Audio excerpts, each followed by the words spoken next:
আসলে 27 তারিখ 27 এপ্রিল আমরা ওই লামডিং এর কাছাকাছি ওই মানে পাহাড়ের কাছাকাছি হয়ে থাকা এই কি করে রে আমাদের 10 না আউটলাইন হয়ে থাকা ওয়াগন আউটলাইন হওয়াতে আমাদের ড্যামেজ দিছে, ট্র্যাক ড্যামেজ দিছে, লাইন ড্যামেজ দিছে। ফলে এই স্বাভাবিক করতে স্বাভাবিক হয়ে গেছে অলরেডি। প্যাসেঞ্জার ট্রেন অলরেডি কালকে অবশ্যই আগে বসছে।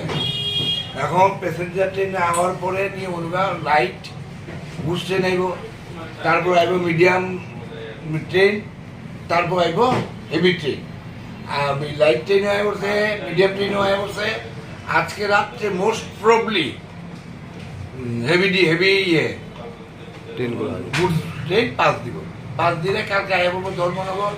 কালকে ধর্মনগর আইলে খালি করে রোড করে কালকে রাত্রে তাহলে পরশু দিন সকালবেলায় সব নর্মাল, একদম টোটালি নর্মাল হয়ে যাবো গা।